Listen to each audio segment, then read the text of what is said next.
Graças a Deus, nós vamos continuar na nossa série de mensagens.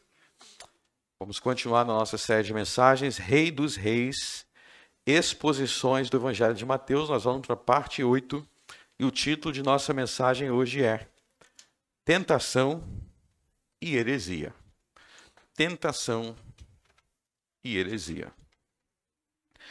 Nós vamos continuar falando da tentação de Cristo no deserto. Nós começamos a falar sobre esse assunto na semana passada. Na semana passada nós introduzimos ao texto da tentação e nós falamos sobre a primeira tentação de Mateus 4. Hoje nós vamos falar sobre a segunda, mas nós vamos ler o capítulo inteiro para ter o assunto contextualizado. Então foi conduzido Jesus pelo Espírito ao deserto para ser tentado pelo diabo.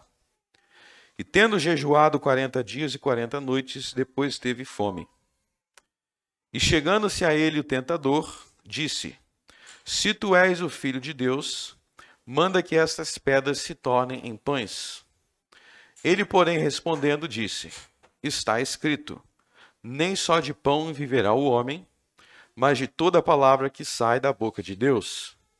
Então o diabo transportou a cidade santa, colocou-o sobre o pináculo do templo e disse-lhe: Se tu és o Filho de Deus, lança-te de aqui abaixo, porque está escrito: E aos seus anjos dará ordens a teu respeito, e tomar-te-ão nas mãos, para que nunca tropeces com o teu pé em alguma pedra.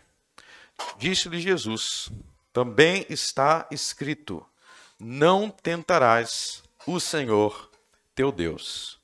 Novamente o transportou o diabo a um monte muito alto e mostrou-lhe todos os reinos do mundo e a glória deles. E disse-lhe: Tudo isto te darei, se prostrado me adorares.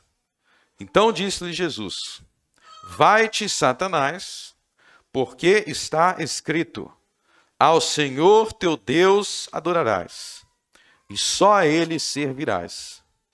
Então o diabo o deixa, e eis que chegaram os anjos e o serviam. Até aí. Amém. Então, meus irmãos, nós começamos a falar sobre essa passagem na semana passada, sobre a tentação de Cristo, e na semana passada nós fomos até o verso 4. A nossa ênfase foi até o verso 4. Hoje a nossa ênfase vai ser entre os versos 5 até o verso 7, que é a segunda tentação nesta narrativa. Mas observem aqui em que cada parte da tentação, tanto na da semana passada quanto na desta, o diabo, o tentador, ele começa questionando a identidade de Jesus. Se tu és o Filho de Deus. Ele questiona a identidade de Jesus. Se tu és o Filho de Deus. E nós vimos na semana passada que esta identidade de Jesus tinha acabado de ser manifesta pelo Pai no batismo de Cristo. Então, quando Cristo foi ser batizado, vocês lembram que abriu-se o céu. Vocês lembram que o Espírito Santo se manifestou visivelmente em forma de pomba vindo sobre Cristo e que ouviu-se uma voz do céu dizendo: Este é o meu filho. Isso está lá no capítulo 3. Este é meu filho amado em quem me comprazo. Então, aquilo que Satanás está questionando a respeito de Cristo é aquilo que o Pai, Deus Pai, falou a respeito de Cristo em seu batismo. Deus Pai, no batismo de Cristo, declarou publicamente aos ouvidos de todos que Cristo era o seu Filho amado. E é isso que o diabo, que o tentador, está questionando. E nós vimos que a primeira tentação tinha como objetivo questionar a identidade de Cristo a partir da experiência imediata de Jesus. Então, dentro da experiência imediata de Jesus, Jesus estava tendo fome. Jesus estava no deserto. E o diabo apontou para essas coisas apontou para a experiência desagradável de Jesus no deserto, na fome, e basicamente ele questionou: se tu és o Filho de Deus, basicamente ele disse, você não pode estar passando isso daqui. Se tu és o Filho de Deus, por que você está sofrendo essa situação? Você precisa ter o poder de dar ordem, você precisa dar ordem àquela pedra ali, para ela se transformar em pão e te alimentar. Você precisa ter o poder, ou seja, de dar fim a esse sofrimento de forma imediata, então tu não é o Filho de Deus. E essa foi a natureza da tentação, ou seja, Satanás tentou Jesus com base na sua experiência imediata. E nós vimos que é isso que acontece conosco muitas vezes, né? Nós olhamos para determinadas coisas ao nosso redor, aí a gente conclui, está acontecendo isso, é aquilo outro, então eu não sou filho de Deus, então Deus não gosta de mim, então Deus já me rejeitou, então eu tenho que viver minha vida longe de Deus, porque se eu fosse filho de Deus, isso não teria acontecido. Essa mentalidade é a mesma coisa que Satanás disse para Jesus. Quando você está com esses pensamentos assim, saiba que é o mesmo tipo de tentação. É a tentação de julgar quem você é com Deus com base em coisas imediatas que você está passando ou que você está vivendo. E aí Jesus, ele não aceitou analisar ou avaliar o problema dele com base em sua experiência imediata. O que Jesus fez? Jesus, como nós vimos na semana passada, no verso 4, ele recorreu para a palavra de Deus, para a Bíblia. E ele respondeu ao diabo citando a Bíblia. Ele fala basicamente o seguinte: Satanás, tentador, o que eu estou vivendo aqui não contradiz a minha identidade de filho de Deus, porque a Bíblia diz que nem só de pão viverá o homem. Verso 4. Mas de toda palavra que sai da boca de Deus. Então não é o pão, não é o atender de todas as minhas necessidades que define que eu sou. É isso que ele está dizendo. A palavra de Deus define quem eu sou. Então Jesus, em vez de interpretar as coisas à luz da sua experiência imediata, vocês estão entendendo? Interpretar as coisas à luz da experiência imediata. Então, passei por essa dificuldade, pronto, é porque Deus não gosta de mim. Ele deve me aturar. Tem gente que até pensa assim, Deus me aguenta. Deus não me ama, Ele me aguenta. Não, a Bíblia diz que Deus nos ama. Mas, se você focar no que é passageiro, no que é transitório, sua mente vai ficar confusa. Aí você tem que fazer igual Jesus, se voltar para a palavra de Deus. Aí entra a tentação que nós vamos analisar hoje, que vem a partir do verso 5, tá? Então aí eu recapitulei o que a gente viu na semana passada. Vamos para a segunda tentação. Na segunda tentação, o diabo o transportou à cidade santa. Então a cidade santa aí é Jerusalém. E colocou sobre o pináculo do templo.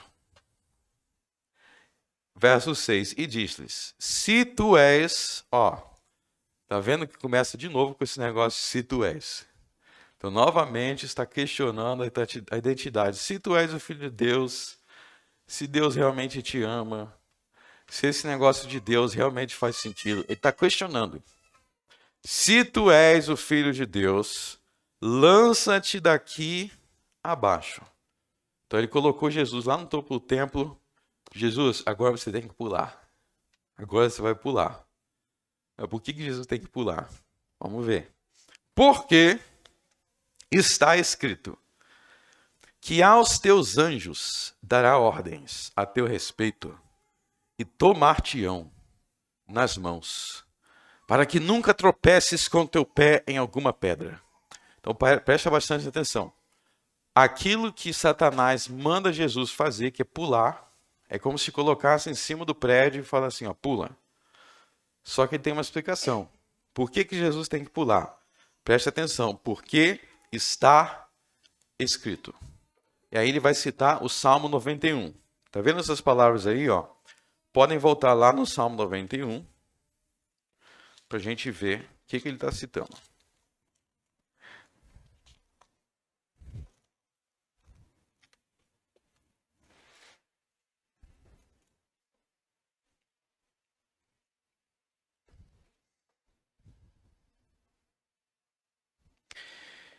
Ele está citando o Salmo 91, verso 11 e 12. Olha só. Porque aos seus anjos dará ordem a teu respeito, para te guardarem em todos os teus caminhos. Eles te sustentarão nas tuas mãos, para que não tropeces com teu pé em pedra alguma. Tá vendo aí? Então volte lá para Mateus 4. Então você que não memoriza, não sabe nenhum verso da Bíblia, o negócio está feio para você, porque até o diabo sabe. Tá? Então, só tem probleminha. Ele memoriza versos para deturpar. Então ele fica memorizando as coisas para distorcer. Não é porque ele quer a verdade, mas ele quer distorcer. Mas vamos entender qual é a natureza da distorção dele. Mateus 4, verso 6, né? Então o que ele está dizendo é o seguinte: Jesus, é o seguinte, lá no Salmo 91, diz que Deus, ele dará ordem aos teus anjos a teu respeito, tomar-te-ão tua mão. Ou seja, no Salmo 91 ensina que existem anjos e que esses anjos são enviados por Deus para nos proteger. É isso que o Salmo 91 ensina. E realmente é isso que o Salmo 91 ensina. Existem anjos e esses anjos são enviados por Deus para nos proteger. Então Deus nos protege. Os anjos são mais ou menos como nossos guarda-costas. Imagina que eles estão aqui presentes.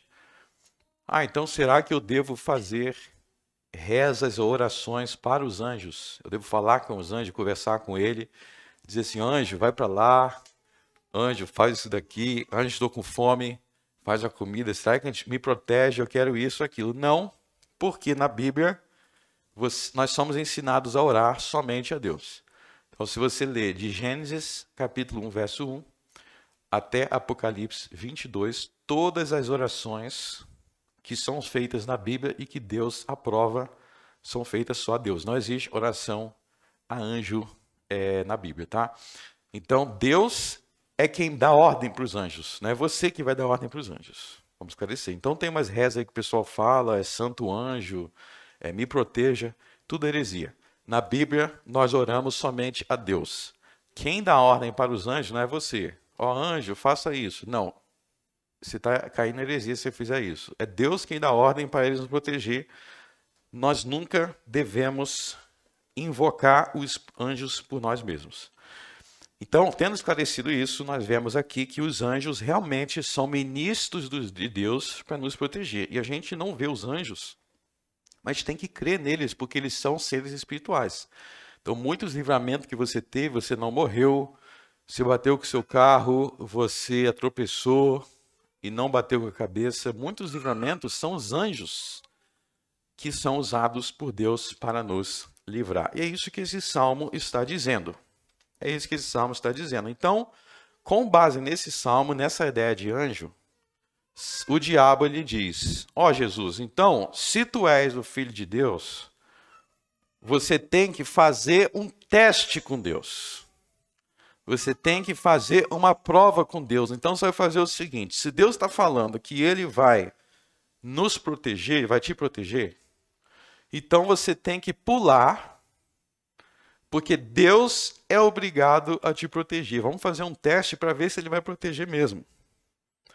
Então existe aqui uma ideia de pegar algo que Deus prometeu, e aí eu vou testar para ver se isso que Deus disse é verdade. Essa é a linha de raciocínio. Você pega uma promessa de Deus e fala: será que é verdade? Aí eu vou fazer alguma coisa para testar a Deus. Aí você saiu da Bíblia e você entrou no satanismo. Vamos refletir aqui. Aonde é que está a deturpação? Porque ele está citando a Bíblia, não está? Ele está citando a Bíblia. Por que então ele está errado? Vamos se perguntar, por que o raciocínio dele está errado? Aliás, eu conheço muita gente hoje em dia que tem esse mesmo raciocínio. E se diz que na Bíblia. Por que o raciocínio dele está errado? Antes de ver por que o raciocínio dele está errado, antes de eu dizer por quê, vamos voltar no Salmo 91, que a gente vai ver lá.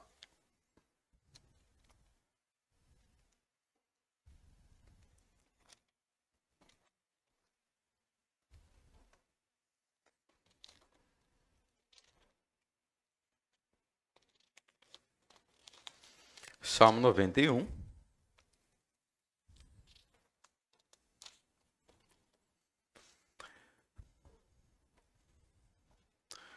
Vamos ler do verso 1. Aí depois eu vou fazer uma pergunta para vocês, diante do que a gente vai ler. Diz assim o Salmo 91. Aquele que habita no esconderijo do Altíssimo, à sombra do Onipotente descansará. Então ele está falando de alguém que tem em Deus, Deus é o seu esconderijo, e ele descansa em Deus. Vamos continuar. Direi do Senhor, Ele é o meu Deus, o meu refúgio, a minha fortaleza, e nele confiarei. Presta bastante atenção nessa última palavra aí. Nele, a última palavra aí? Confiarei. Vamos continuar. Porque ele te livrará do laço do passarinheiro e da peste perniciosa. Ele te cobrirá com as suas penas e debaixo das suas asas te confiarás. A sua verdade será o teu escudo e o broquel. Não terás medo do terror de noite, nem da seta que voa de dia, nem da peste que anda na escuridão, nem da mortandade que assola ao meio-dia. 1000 cairão ao teu lado, 10.000 à tua direita, mas não chegará a ti. Somente com teus olhos contemplarás e verás a recompensa dos ímpios. Porque tu, ó Senhor, és o meu refúgio, no Altíssimo fizeste a tua habitação. Nenhum mal te sucederá, nem praga alguma chegará à tua tenda. Porque aos teus anjos dará ordem a teu respeito para guardarem todos os teus caminhos. Eles te sustentarão nas tuas mãos para que não tropeces com teu pé em pedra alguma. Para aí. Bom, isso aí que é dito no verso 11 e no verso 12. Reflita bem. Isso que é dito no verso 11 e verso 12. É dito para todas as pessoas que existem. É uma promessa a todas as pessoas que existem que Deus aos seus anjos dará ordem para nos guardar em todos os nossos caminhos. Essa promessa é feita a todos. O que diz o contexto do Salmo? Não é uma promessa feita a todos, mas é uma promessa feita, verso 2, àqueles que em Deus confiam.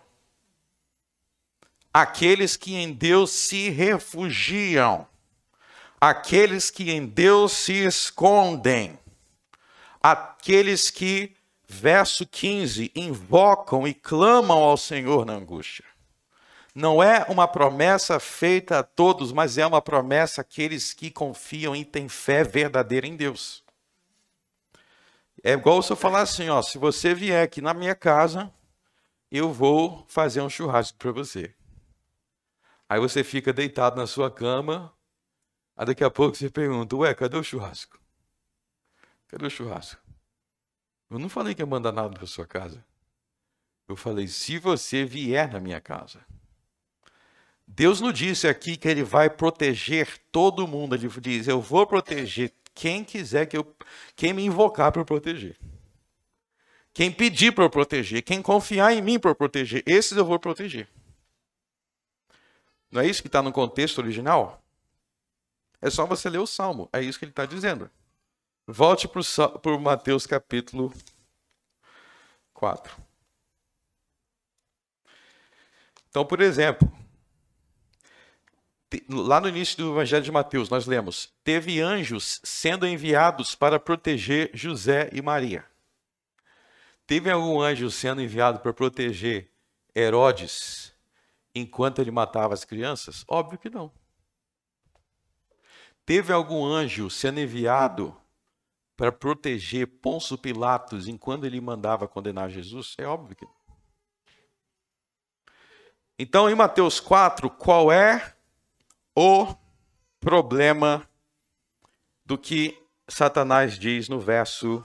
Desculpa, eu fui para Lucas 4. Mateus 4. Qual é o problema do que Satanás diz no verso 6? Presta bastante atenção. Se alguém está testando a Deus para ver se ele vai fazer, o que é que essa pessoa não tem? O que que essa pessoa não tem? Ela não tem confiança. Se você tem que testar, vamos ver se Deus realmente é verdade o que ele diz. Você pode dizer que tem tudo, menos fé. Então, Satanás, ele cita o Salmo 91, mas ele tira o Salmo 91 do contexto original.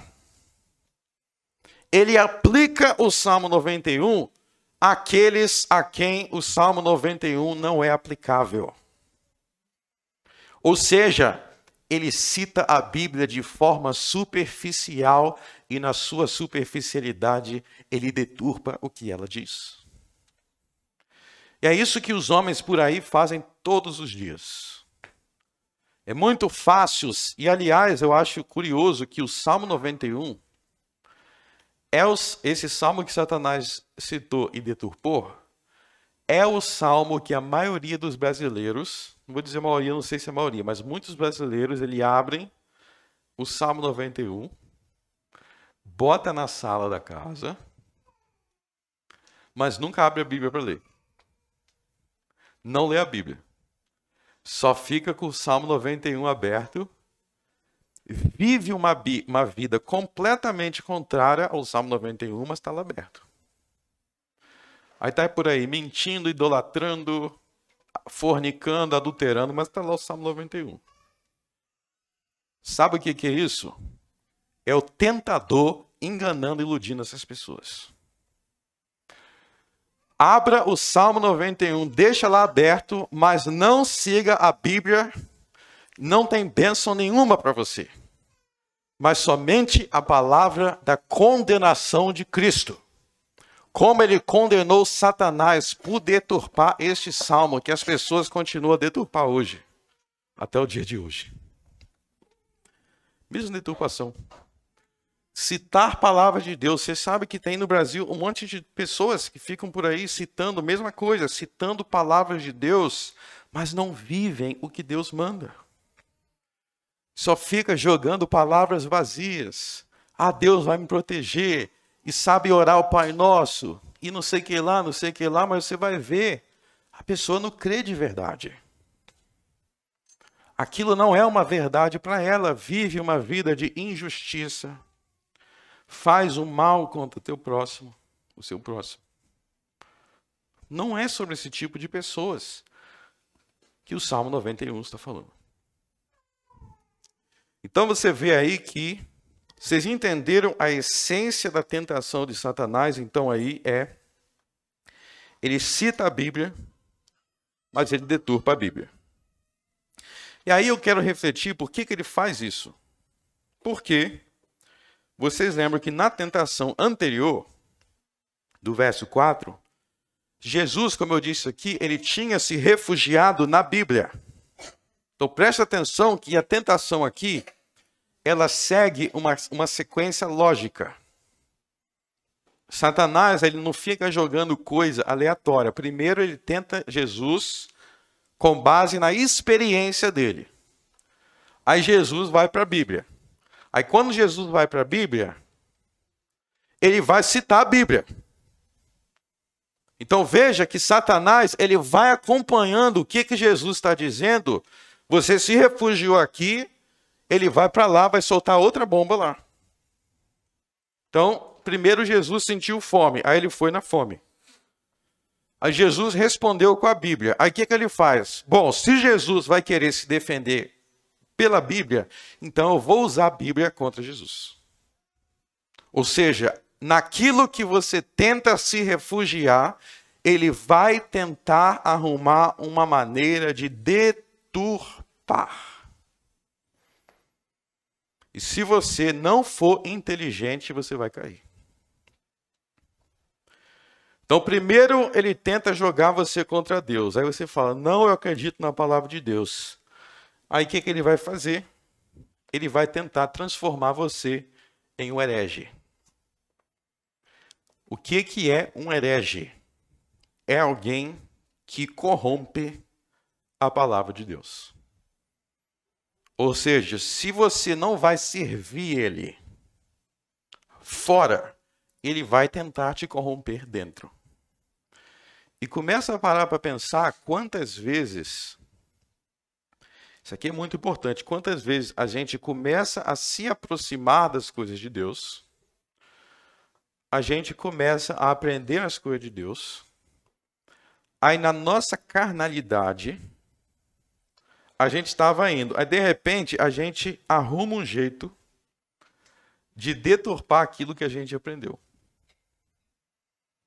Começa a deturpar aquilo que a gente aprendeu. Então você primeiro começa assim, dizendo assim, não, agora eu vou ler a Bíblia e eu vou frequentar uma igreja. Aí daqui a pouco você consegue arrumar, você diz que é frequentar a igreja, aí daqui a pouco você fala, não, mas essa igreja aqui, ela está falando a verdade demais. Então deixa eu ir para uma outra aqui que vai ser um negócio mais do jeito que eu gosto. Pronto, parece que você está, você não está. Você conseguiu deturpar aquilo para ficar da maneira que a sua carne quer. É isso que Satanás quer levar Jesus. Bom, você vai citar a Bíblia? Se for para citar a Bíblia, então que seja de forma deturpada. Que seja de forma corrompida. Aí, na verdade, não houve mudança nenhuma, porque no mundo o cara rejeitava a Bíblia, aí ele vai para a igreja, diz aceitar, mas continua rejeitando, porque, na verdade, aquilo que parece ser, não é. Ele continua tão corrupto quanto antes. Ah, você vai ser cristão?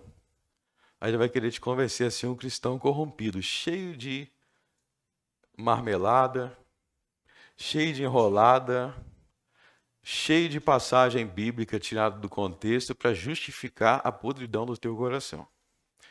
Então, esse é o teor dessa tentação. Agora, preste atenção na resposta de Jesus. Disse-lhe Jesus também, está escrito.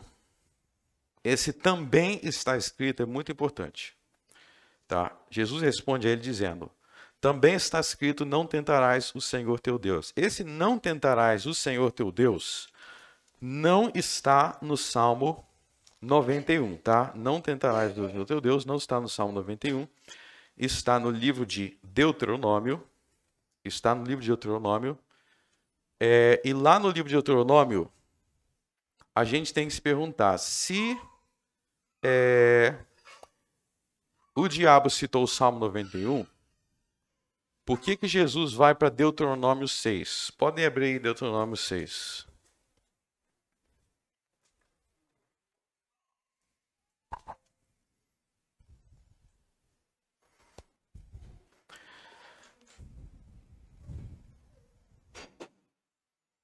Deuteronômio 6, 16, diz assim, não tentareis o Senhor vosso Deus como tentaste em Massá. Não tentareis o Senhor teu Deus como tentaste em Massá. Volte lá para Mateus 4. Bom, o que Jesus está fazendo aí é o que nós chamamos, tem dois termos que nós temos que refletem o que Jesus está falando aí. Primeiro é a inerrância da Bíblia. Então preste atenção, Jesus ele crê na inerrância da Bíblia. O que é a inerrância da Bíblia? É que a Bíblia não contém erros. Bom, por que isso demonstra que Jesus crê na inerrância da Bíblia? Por um motivo muito simples. Satanás citou um trecho do Salmo 91 e ele interpretou aquele texto. Ele diz, ó, esse texto aqui dá base para você testar Deus. Para você ver se Deus é verdade. Você pode testar Deus. E aí Jesus diz, esse texto aí não pode ter esse sentido que você está dizendo, porque se ele tivesse esse sentido, ele entraria em contradição com esse outro aqui. Então, o Salmo 91 não pode ensinar a tentar Deus, porque Deuteronômio 6 proíbe de tentar Deus. Ou seja, um texto não pode contradizer o outro. O princípio da resposta de Jesus é que Deuteronômio não pode contradizer os Salmos não podem contradizer Deuteronômio. E qualquer interpretação de uma parte da Bíblia que contradiz as outras é falsa. Ou seja, Jesus crê na inerrância da Escritura. Tem alguns hereges no Brasil, como, por exemplo, Caio Fábio, que ele defende que a Bíblia tem contradições. E tem outros aí que estão se popularizando, que se dizem cristãos, mas que creem que a Bíblia tem contradições. Vejam que o pensamento de que a Bíblia contém contradições tem origem satânica. Veja que o texto que Jesus citou não está nem no livro dos Salmos. Está em outro livro, mas esse outro livro não pode contradizer esse. Então, o que é dito aqui tem que estar em harmonia com o que é dito aqui. O livro dos Salmos não contradiz Deuteronômio, Deuteronômio não contradiz os Evangelhos não contradiz Gênesis, Gênesis não contradiz Apocalipse. Todos os livros da Bíblia são infalíveis e inerrantes. E além disso, Jesus ensina aqui um princípio que nós chamamos de analogia da fé. O que significa o princípio da analogia da fé? Significa que quando você tem dúvidas sobre um texto, isso é muito importante para ler a Bíblia. Quando você tem dúvidas sobre um texto, você pode esclarecer essa dúvida a partir de outros textos que falam mais claramente. Então, tem outros textos que falam mais claramente e você vai esclarecer aquele. Deixa eu te dar um exemplo aí. Existe uma interpretação falsa de Malaquias 3:10, onde Deus diz, fazei prova de mim. E essa interpretação falsa ensina que você deve fazer isso em relação ao dízimo. Ela diz assim, ó, você vai dar o dízimo, aí você está fazendo prova de Deus, quer dizer que você vai testar se Deus realmente vai te abençoar. Não é isso que quer dizer, fazer prova de mim. Mas é ensinado em muitas igrejas. A Igreja Universal do Reino de Deus, Edir Macedo, é o que mais propagou essa heresia, mas está presente em outras igrejas no Brasil também. Que fazer prova de mim quer dizer que você pode dar o dízimo para testar se Deus vai te abençoar. Falso.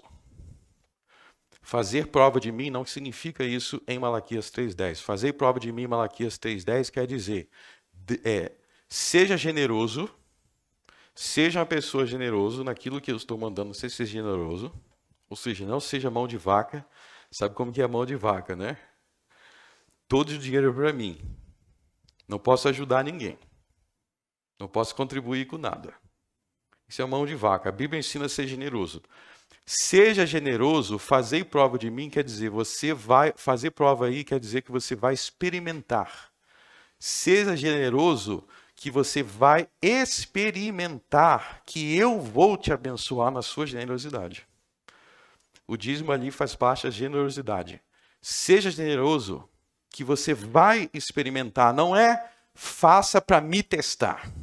Deus não é tentado por ninguém. Porque qualquer teste que se faça com Deus pressupõe que a palavra que ele diz tem alguma dúvida. Romanos capítulo 3, seja Deus sempre verdadeiro e todo homem mentiroso. Se existe alguma palavra duvidosa, é a tua palavra. Teu mentiroso. Deus não é mentiroso ou duvidoso para ninguém ficar testando ele.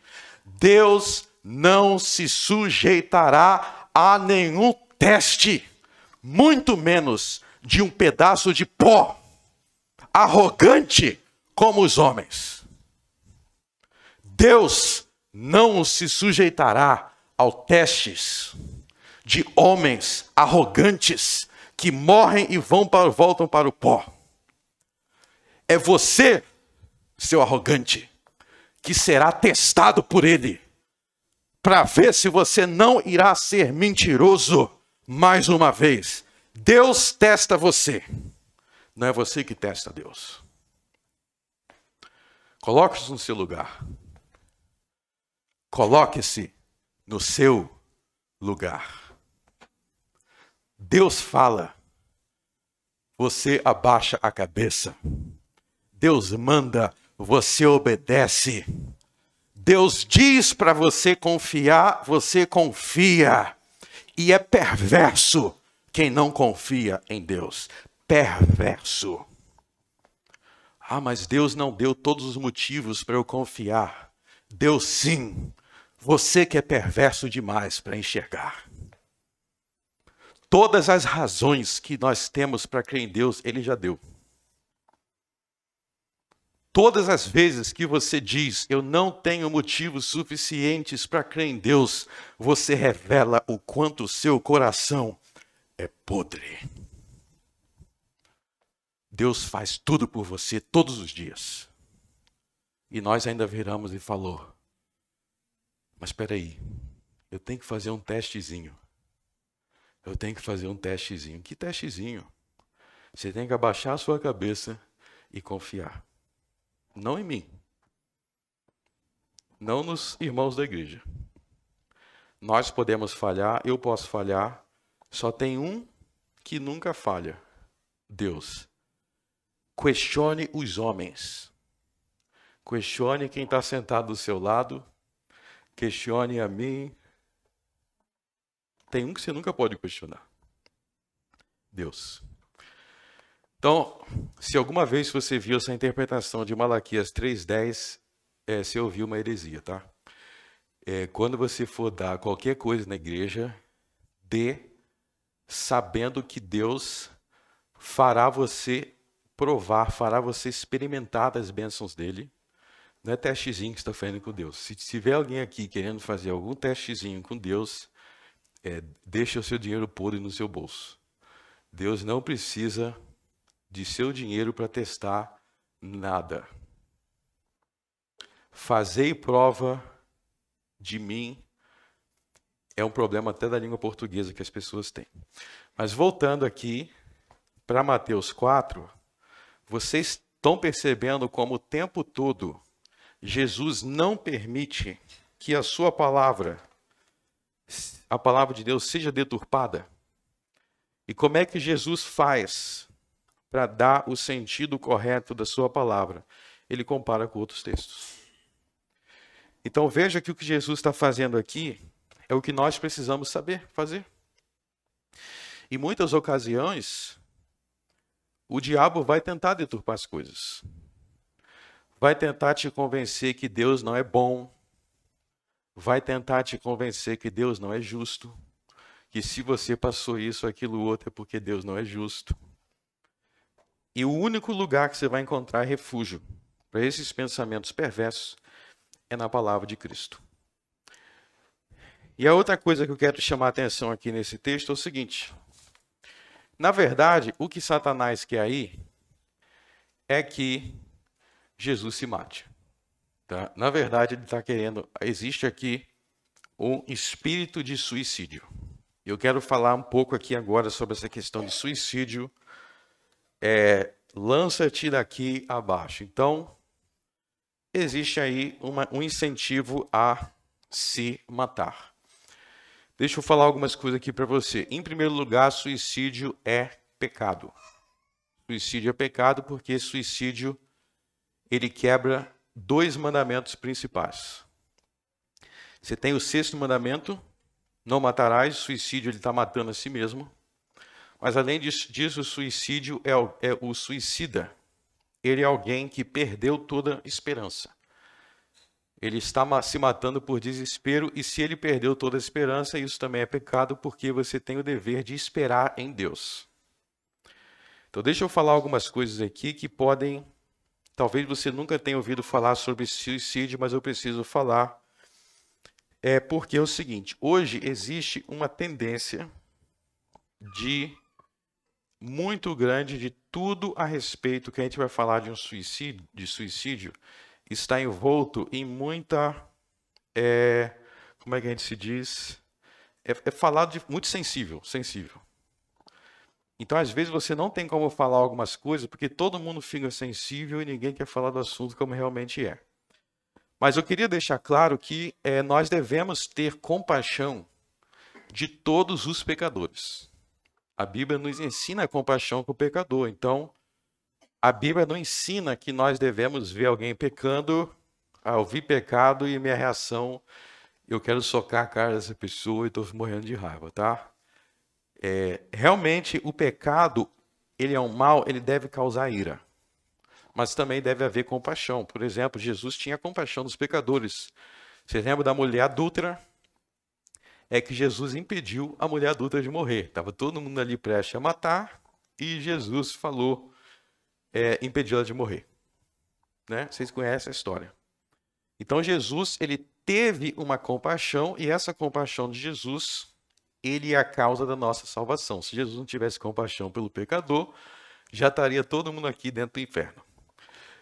Por que a gente não está no inferno? Por que a gente está nessa igrejinha, cercado por nossos amigos, ouvindo os pássaros cantar, muito abençoado e feliz? Porque Jesus é compassivo com os pecadores, ok?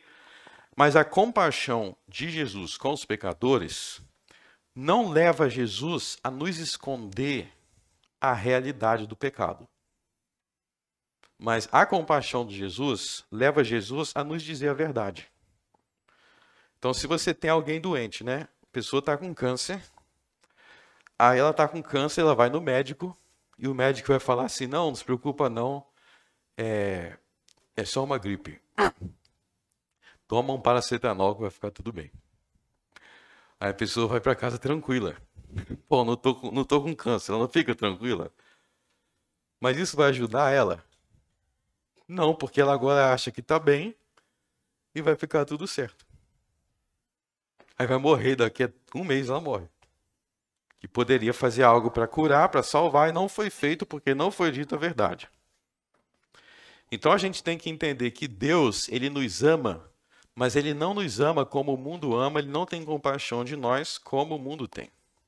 O mundo tem compaixão, uma falsa compaixão que conduz à morte. Porque o mundo, o homem, como eu falei aqui, o homem é mentiroso. Então você está todo arrebentado, ele vai dizer que está tudo bem, isso mesmo, siga o que está no teu coração. Essa é a frase muito perigosa. Ou faça o que você quiser. Já pensou alguém dizendo isso para Hitler? Adolf Hitler, faça o que você quiser, o que está dentro do seu coração, o importante é ser feliz, Hitler. Pronto, já se foram. Tem gente que não tem que fazer o que está no coração, não, depende do que está no coração. Tem que saber se é bom ou se é ruim. Tem que saber se uma ideia é abençoada ou amaldiçoada. Então, Deus é assim, Deus lida com a verdade. E por isso eu preciso dizer aqui algumas verdades dentro desse tema aqui. Lança-te daqui abaixo, dentro desse tema suicídio, ok? Em primeiro lugar, suicídio é pecado. Ele é um pecado fundamentado no homicídio e no desespero. Além disso, o suicídio, alguém que intencionalmente, não estou falando de acidentes, tá? Existe um acidente, alguém... Eu não estou falando de acidente, estou falando, deixa eu definir, alguém que intencionalmente tira a sua própria vida. O suicida, ele também é um egoísta. Uma das pessoas mais egoístas que tem são suicidas.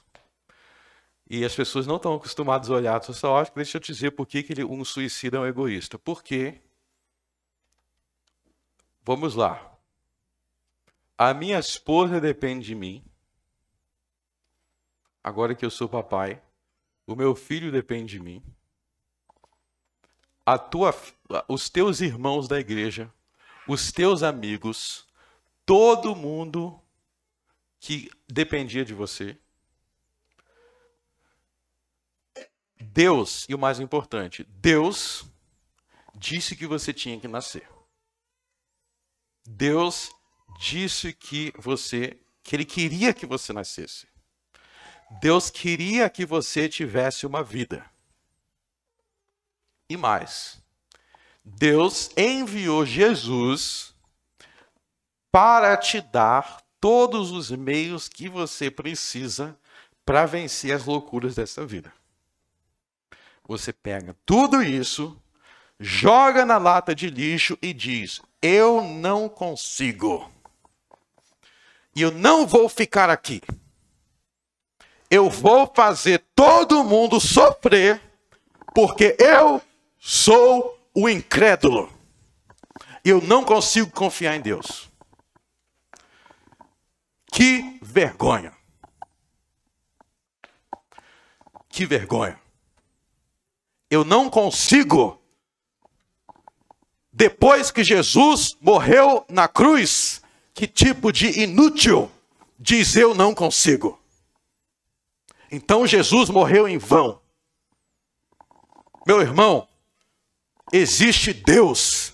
Se em algum momento você pensa que não consegue, no universo que existe Deus, Jesus, Espírito Santo, o seu coração é podre de incredulidade. Você consegue sim, porque Jesus ressuscitou dos mortos. Não tem ninguém no universo que pode dizer: para mim não dá. Eu vou fazer todo mundo chorar por mim. Eu vou fazer meu filho. Teve no Rio Grande do Sul uma história de um pastor que se matou. No Rio Grande do Sul, um pastor que se matou. Eu vi a carta dele. Sinceramente, a carta dele, eu queria esgoelar ele em algum lugar. Tamanho o panaca que aquela carta era. Sabe por que eu me matei? Estou me matando. Porque é muito estressante ser pastor. Porque é muito estressante ser pastor. Eu sei que é estressante. Isso aí eu entendo.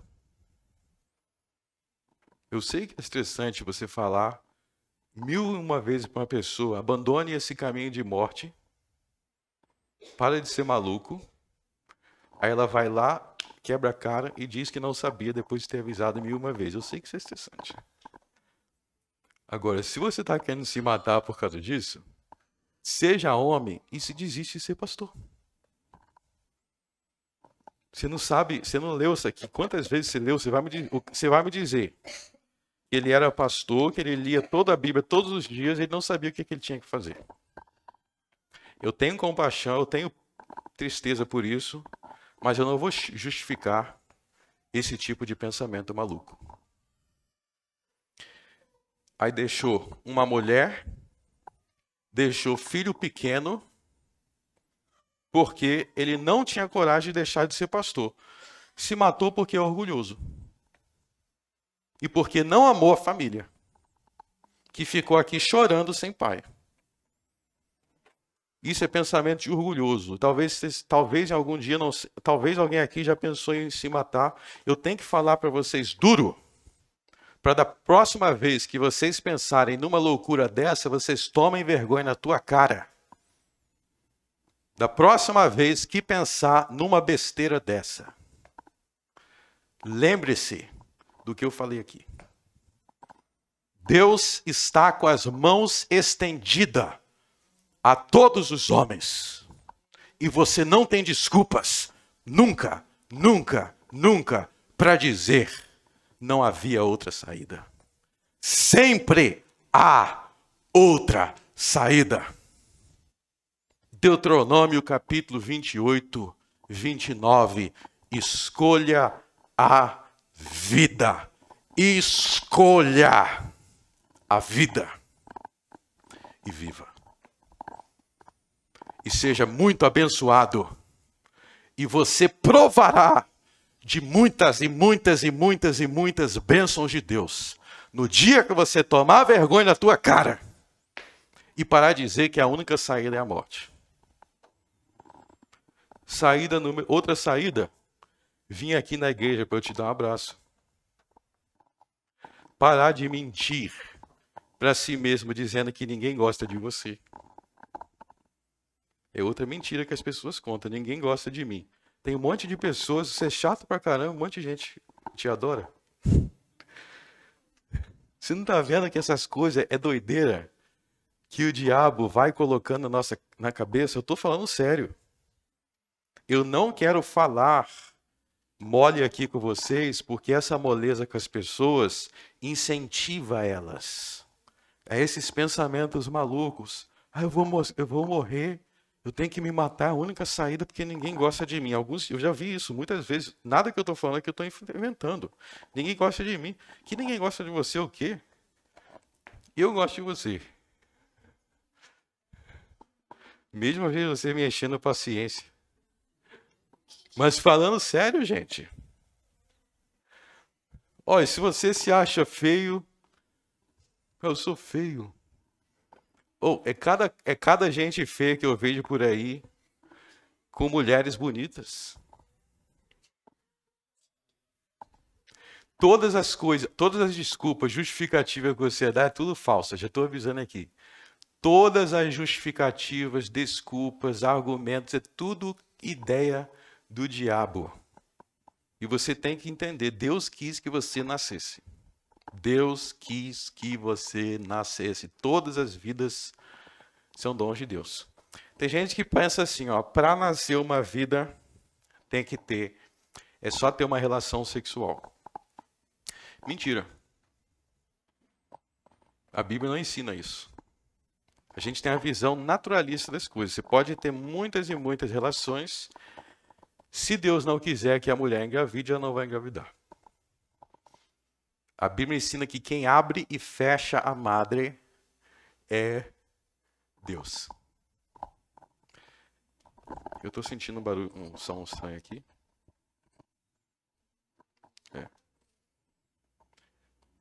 Tá ouvindo também? Isso aí. Mas é o seguinte, meus irmãos, não ceda a esse pensamento. E aí eu quero mostrar para vocês que a resposta a esse pensamento é ter um entendimento correto de Deus. Você tem que crer que Deus está com as mãos estendidas ao seu favor. E você tem que parar de pensar que essa é a única alternativa. Você tem que interpretar Malaquias 3 da forma correta, quando ele fala que a gente vai fazer prova dele, o sentido que a gente vai provar, que a gente vai experimentar o quanto que ele é bom. Então Deus nos oferece muitas bênçãos. Inclusive, ele nos oferece alegria de coração.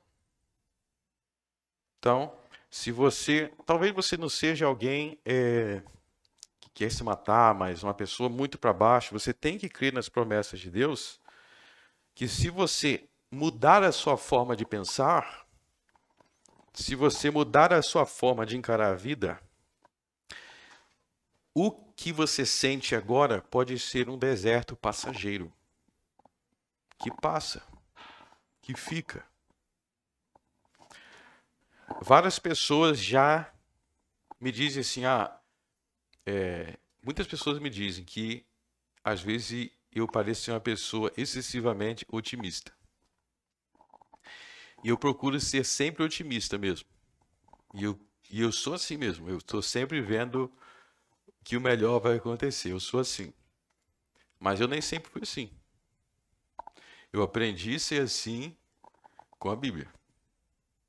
Eu aprendi a esperar e a raciocinar com base nas bênçãos de Deus. E a essência desse pensamento constantemente triste é sempre pensando, imaginando e concebendo o pior cenário possível. Não, a gente tem que ser da seguinte forma.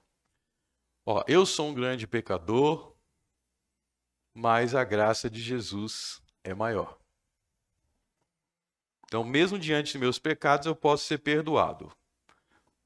Isso não é otimismo? Ó, eu posso estar passando por um problema agora, mas Deus é todo poderoso, então Ele pode me dar 1000 vezes melhor amanhã. Se eu morrer amanhã, eu vou para o céu. Então vocês estão vendo que para todo problema aqui, o raciocínio, eu tenho um contraponto da palavra de Deus que não me permite ficar prostrado naquela tristeza. É simples assim. Para todo raciocínio negativo, você tem que pregar para si mesmo, mostrando o Evangelho. A boa notícia, a boa nova. Não tem nada de ruim que você possa falar que Deus não tenha uma resposta boa para te dar. Aí você está começando a analisar a vida com outros olhos. Você está começando a analisar a vida como Jesus analisava. Como é que Jesus respondeu Satanás aqui? Com a palavra de Deus.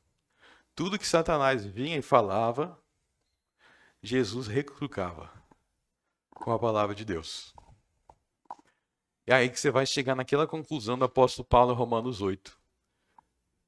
Quem poderá ser contra nós, se Deus é por nós? Aí você vai viver uma vida mais alegre, mais para cima, sabendo que tudo que Deus faz é para o bem daqueles que o amam, daqueles que o buscam. Então tente mudar a sua forma de pensar.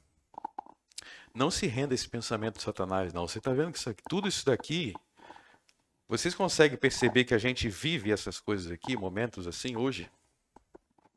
E aí eu quero finalizar dizendo que nós devemos encarar Jesus sempre como homem exemplar. Ou seja, tudo que Jesus vivia é para que nós vivamos nele. E tudo que ele vivia são as nossas experiências. Jesus, ele vivia as nossas experiências, como diz Hebreus. Em tudo que nós somos tentados, Jesus foi tentado, exceto que ele não pecou. Então, em toda tentação, em todo posicionamento, nós devemos nos posicionar como Jesus. Então, você sabe por que eu creio na inerrância da Bíblia? Você sabe por que eu creio que a palavra de Deus tem 39 livros no Velho Testamento e 27 livros no Novo Testamento? Você sabe por que eu sei que quem contradiz isso está mentindo? Porque eu creio em Jesus. Tudo o que eu creio a respeito da Bíblia, eu aprendi com Jesus. É simples assim. Vamos orar. Altíssimo Deus, nos dê a força, a capacidade para sermos tentados como Jesus. Nos dê a força, Senhor, para resistirmos às setas diabólicas com o escudo da palavra de Deus. Amando a Deus sobre todas as coisas e ao nosso próximo como a nós mesmos. Crendo na Escritura, crendo na sua inerrância, crendo na sua infalibilidade, crendo em suas promessas, crendo em tudo que ela diz. Que nós não venhamos tentar a Deus, que nós não venhamos testar a Deus, como se Deus pudesse ser testado por homens mortais. Que nós venhamos nos colocar em nosso lugar, nos arrependendo de nossos pecados. Senhor, se alguém aqui em algum momento duvidou da tua palavra, conceda arrependimento. Se alguém aqui, Senhor, já pensou em se matar, conceda arrependimento. Se alguém aqui já pensou a ceder às heresias do diabo, deturpando a Escritura, conceda arrependimento. conceda arrependimento, para que venhamos viver uma vida alegre na tua presença. Em nome de Cristo eu oro. Amém.